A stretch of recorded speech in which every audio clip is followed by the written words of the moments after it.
Okay, I'm really tired, so I don't want to do this. But I'm going to do it because it's like the Lord's work. Alright, I'm not even going to explain what that is, but okay. So, in the beginning was the Word, and the Word was God.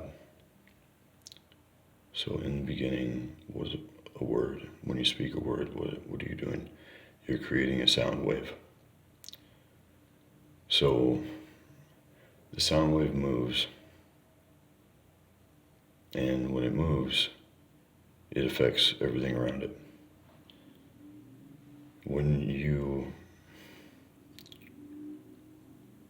God said, let there be light, okay? The Word was God. The Word was good. God said, let there be light. So there was sound and then there was light. Now, if you cavitate a water bubble with a sound wave, it creates light. Just pay attention to that. When you collapse a water bubble with a sound wave, it turns into light. So it sounds like there was water bubbles around or something. I don't know. But if you think that the sky way up, way up there is made of the same water that is the water down here, then it would make sense that those bubbles were the light that they're talking about.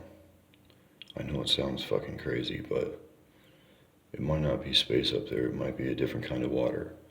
Because down here, water with the heat that's down here, water liquefies at a certain temperature. And then it dissipates at another temperature. Okay, so up there it might be so cold that the hydrogen and the oxygen are bonding in different ways up there.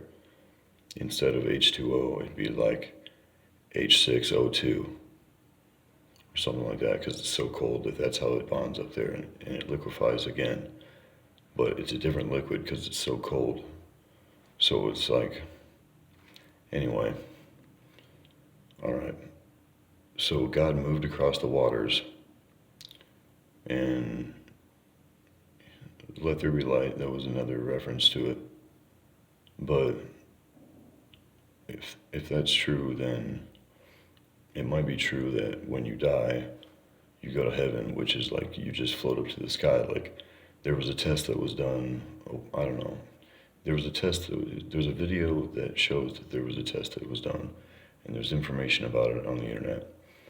You can believe it or not, but it says that this guy had put people on their deathbeds, and there was a scale on the bed, and when they died, the moment they died, the scale had read out that a certain amount of grams had left the body every time.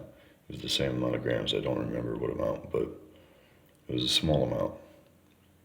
And they still don't know. Well, they tell us that they don't know what that is, and it could be the human soul.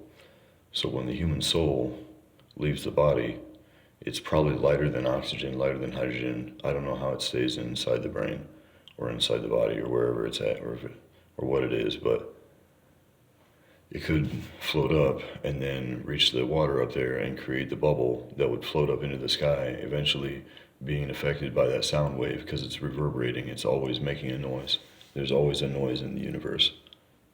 And then when your bubble, your soul, with your soul in it cavitates, then it creates that sonoluminescence. And that's your soul up there, and you're with the stars in the sky. So there's like trillions and trillions of other souls up there with you, so you really do die and go to heaven.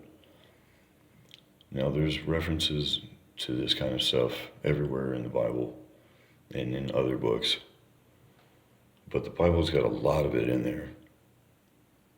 So just think about this. They discuss the divine ratio in there, the proportions where the human body and everything alive grows by this divine proportion. It's from 1 to 0.618. So it's a little bit like halfway, but a little bit over. And they discuss this a few times in there in the Bible, like when Solomon's temple is being born and when or being built, and Moses is building out in the desert when they had to run away from Egypt because they stole the Ark of the Covenant. That ark is a capacitor, and they talk more about them having electrical stuff back then, but they disguise it. Everything in there is disguised.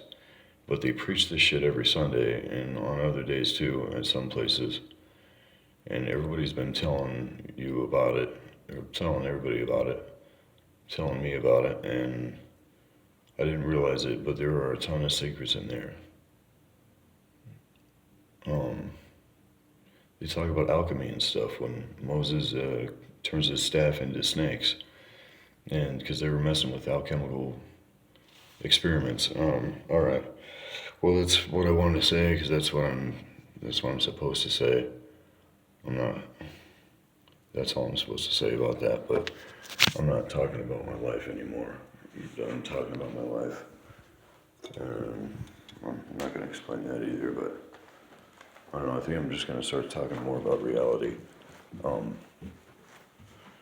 Trying to give secrets out to what all this all is, but it's weird because it's like I'm not supposed to do it this way. I'm not supposed to tell people this way because it confuses people because most people don't want to understand it. Most people fear what they do not understand, and that's for the most part. All right. So, yeah, bye.